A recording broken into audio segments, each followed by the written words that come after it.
কিন্তু আমাদের আজ যদি বাংলাদেশকে স্থিতিশীল করতে নির্বাচনের কোনো বিকল্প নেই মন্তব্য করে বিএনপি চেয়ারপারসনের উপদেষ্টা জয়নুল আবেদিন ফারুক দ্রুত নির্বাচনের রোডম্যাপ ঘোষণার দাবি জানান। বৃহস্পতিবার সকালে জাতীয় প্রেস ক্লাবে এক আলোচনা সভায় অংশ নিয়ে একথা বলেন তিনি।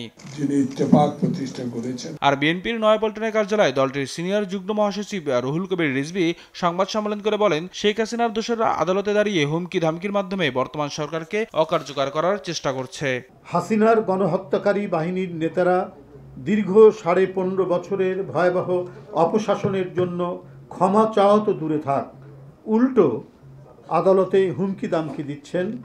হাজারো শহীদের রক্তের উপর দাঁড়িয়ে আরও বড় ফ্যাসিস্ট হয়ে ফিরে আসার হুমকি দিচ্ছে। বৃহস্পতিবার বিকেলে গুলশানের বিএনপি চেয়ারপারসনের কার্যালয়ে দুটি রাজনৈতিক দল জন অধিকার পার্টি ও গণতান্ত্রিক বাম ঐক্যের সঙ্গে বিএনপির লিয়াজো কমিটির বৈঠক হয়। বৈঠক শেষে বিএনপির স্থায়ী কমিটির সদস্য আমির খসরু মাহমুদ চৌধুরী বলেন, নির্বাচন ঘিরে ইসির প্রস্তুতি ইতিবাচক, দিনক্ষণ প্রকাশ করার আহ্বান জানান তিনি।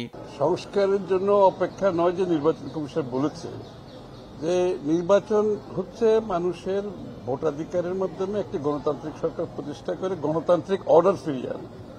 এটা একটা ক্লিয়ার কাট হচ্ছে জনগণের ম্যান্ডেট, জনগণের মালিকানার বিষয়।